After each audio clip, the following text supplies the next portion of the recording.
माझं म्हणणे बीडची बदनामी कोणी करू नये, पण ह्या घटना नक्कीच बीड जिल्ह्याची मान खाली घालतात की तर नाही झालं पाहिजे, याची काळजी आम्ही घेतली पाहिजे. हे योग्य माणसाच्या पाठीमागे योग्य पद्धतीने खंबीरपणे उभं राहिलं पाहिजे. आपोआप अशा घटना कमी होतील ना. साहेबांना अभिवादन केले, काय भावना आहे नेमकी, काय सांगाल? सॉरी, माझी तब्येत जरा बिघडली आहे, मला तोंड सुकून गेलं. भावना तर काय, आता एका मुलीच्या भावना त्या तर मी कधी बोलत नाही, कारण त्या माझ्या वैयक्तिक भावना आहेत. पण आज मी जेव्हा सकाळी सकाळी एक ट्विट केलं आणि एक इंस्टाग्रामवर पोस्ट लिहिलेली आहे, तर त्या माझ्या मनातल्या भावना आहेत. त्या जरूर आपण पहा. माझ्या वडिलांनी केवळ माझ्यावर नाही, असंख्य लोकांवर प्रेम केलं आहे, असंख्य लोकांना आधार दिला आहे, असंख्य लोकांच्या जीवनामध्ये बदल घडवण्यासाठी योगदान दिलं आहे आणि ती परंपरा चालवणं, ते कर्तव्य पूर्ण करणं, ह्याच्यासाठी मी काम करत आहे. आणि आज म्हणजे खरं तर आज खूप साधा कार्यक्रम मी जाहीर केला होता, पण एवढ्या संख्येने लोक आले, आमदारही आले काही, आणि मोठा कार्यक्रम झाला. हे भाग्य आहे की मुंडे साहेबांच्या झाल्या 11 वर्ष झाले तरी लोक इतक्या प्रेम मुंडे साहेबांवर करतात.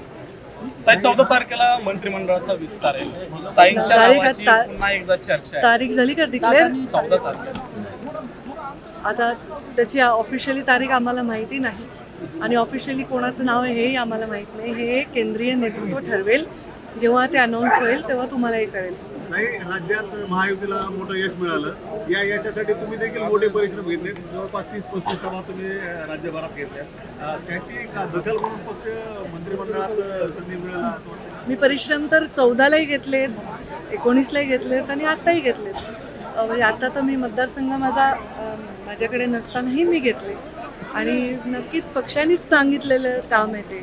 मोदीजींनीच आम्हाला स्टार प्रचारक केलं आहे, मोदींनीच जबाबदारी दिली आहे. आमचे तिकीटही मोदीजींकडेच फायनल होतात. सगळे कोर कमिटीचे जे डिस्कशन असतात तर आमचे प्रधानमंत्री मोदीजी, आमचे नेते अमित भाई शहा, JP नड्डा, राज्यातील आमचे अध्यक्ष बावनकुळे, देवेंद्रजी फडणवीस, हे सगळे आणि आमचे काही कोर कमिटीचे मेंबर, हे सगळे बसूनच निर्णय घेतात. तर जेव्हा माझ्या सभा लागल्या, जेव्हा मला जे काही काम दिलं ते पक्षाने विचारांतीच दिलं असणार आहे आणि त्याची मी पूर्ती केलेली आहे. त्याच्यामध्ये आमची कठीण लढाई लढून आमची नमिताताई निवडून आली आहे, मोनिकाताई निवडून आली आहे, असंख्य म्हणजे अगदी हिकमत उडाणांपासून ते आम्ही सभा घेऊन त्याच्यामध्ये 3-4 सभा सोडल्या तर बाकी ठिकाणी यश मिळाले. ते यश माझं नाही आहे एकटीचं, ते भाजपच्या कार्यकर्त्यांचं आहे, ते सगळ्यांचं संघटित असं काम आहे, ते यश आहे असं मला वाटतं. पण त्यांना प्रेरणा देण्यासाठी मी गेले, काम केलं, याचा मला आनंद आहे. मस्साजोग आणि परळीच्या घटनेवरून राजकीय आरोप प्रत्यारोप होत आहेत, आपली प्रतिक्रिया काय आहे? प्रतिक्रिया तर माझं मस्साजोगची जी घटना आहे, त्या मुलाचा जो हत्या झाली, मृत्यू झाला, त्याच्याविषयी मी तीव्र पहिले तर मी त्या हत्येविषयी संताप व्यक्त करते आणि मृत्यूविषयी माझ्या हृदयातून वेदना, दुःख आणि शोक व्यक्त करते. त्यांच्या कुटुंबाच्या दुःखात मी पूर्णतः सहभागी आहे. माझा परिवार, मी त्यांच्या पाठीशी भक्कमपणे उभे राहू. मी स्वतः मुख्यमंत्र्यांची भेट घेईन, त्यांच्याशी चर्चा करीन आणि त्यांना न्याय मिळवून देईन. मला वाटतं आरोपी पकडले पण आहेत, तर त्यांना नक्कीच न्याय मिळेल असा मला विश्वास आहे. आणि जे इथे अपहरणाची घटना घडली त्याही बाबतीमध्ये चौकशी पूर्ण करू. या सगळ्या प्रकरणानंतर राजकारण तापलेलं आहे, अनेक नेते त्या ठिकाणी जाऊन भेटी देत आहेत. कसं बघता याच्याकडे? ते पहा, राजकारण तापलं नाही पाहिजे, याची काळजी सगळ्यांनी घेतली पाहिजे. ही घटना दुर्दैवी आहे. त्या लेकराचा मृत्यू झाला, त्याच्या घरच्यांवर, त्यांच्या आईवर, परिवारावर दुःखाचा डोंगर कोसळलेला आहे आणि त्याच्यामध्ये दुःख याच्या पलीकडे मला तर काही दिसत नाही. आणि संताप, दुःख, त्या लेकराचा जीव गेला त्याच्या परिवाराविषयी, आणि संताप अशा प्रकारे का करणाऱ्या त्या दुष्ट लोकांविषयी.